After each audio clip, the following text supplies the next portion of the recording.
മുൻകരുതലുകളൊന്നും ആവശ്യമില്ലാത്ത വളരെ സവിശേഷമായ ഒരിടത്താണ് ഇന്ന് കൺട്രി സൈഡ് ഉള്ളത്. കലയും രാഷ്ട്രീയവും സാഹിത്യവും ബൗദ്ധികതയുമെല്ലാം ഇടകലർന്ന മാസ്മരികമായ ഒരിടം. എറണാകുളം മഹാരാജാസ് കോളേജ്. ഇവിടെ കുട്ടികൾക്ക് പഠിക്കാം, പഠിക്കാതിരിക്കാം, പ്രണയിക്കാം, പ്രണയിക്കാതിരിക്കാം, നിസ്സംഗരായിരിക്കാം. എല്ലാത്തിനുമുള്ള സ്വാതന്ത്ര്യം മഹാരാജാസിലുണ്ട്. അതാണ് മഹാരാജാസിനെ വേറിട്ട് നിർത്തുന്നതും.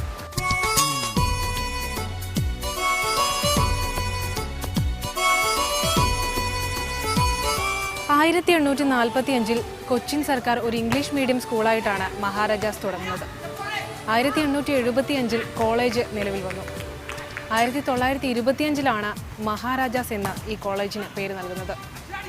ഇന്ന് കോട്ടയം MG യൂണിവേഴ്സിറ്റിയുടെ കീഴിലാണ് മഹാരാജാസ്.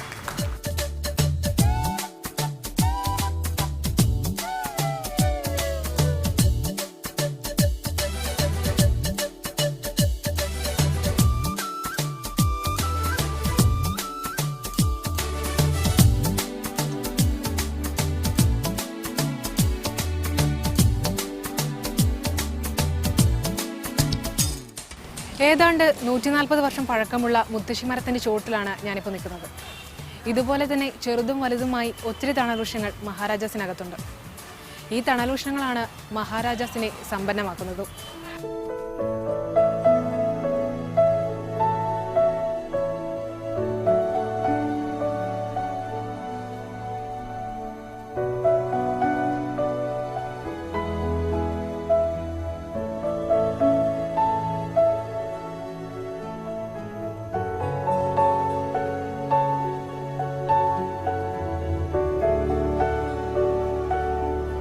ക്യാമറ എങ്ങോട്ടേക്ക് തിരിച്ചു വെച്ചാലും വളരെ സർഗാത്മകമായ കാഴ്ചകളാണ് മഹാരാജാസിനകത്തുള്ളത്.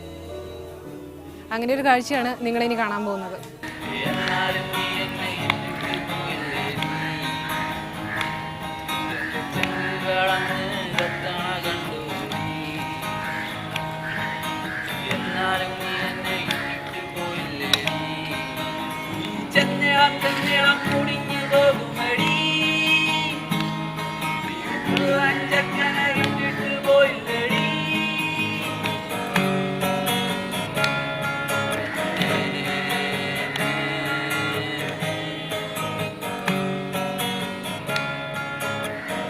നഗരമധ്യത്തിൽ നിന്നും ഒറ്റപ്പെട്ട് ഏതാനും ചില ഏക്കറിലാണ് മഹാരാജാസ് കോളേജ് സ്ഥിതി ചെയ്യുന്നത്.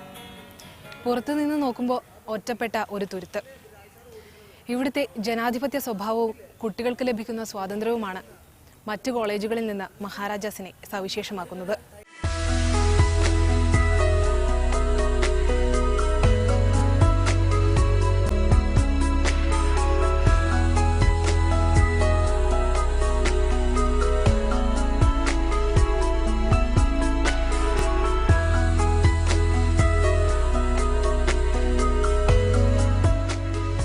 ഈ കെട്ടിടങ്ങളുടെ വാസ്തുവിനും ചില സവിശേഷതകളുണ്ട്.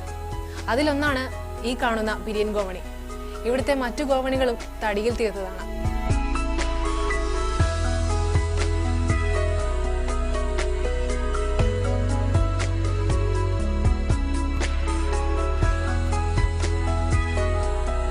കേരളത്തിലും ഇന്ത്യയിലും പ്രശസ്തരും പ്രഗത്ഭരുമായ ഒത്തിരി പേർ മഹാരാജാസിന്റെ സന്താനങ്ങളാണ്. കല, രാഷ്ട്രീയം, സാംസ്കാരികം അങ്ങനെ വിവിധ ശ്രേണികളിൽപ്പെട്ടവർ.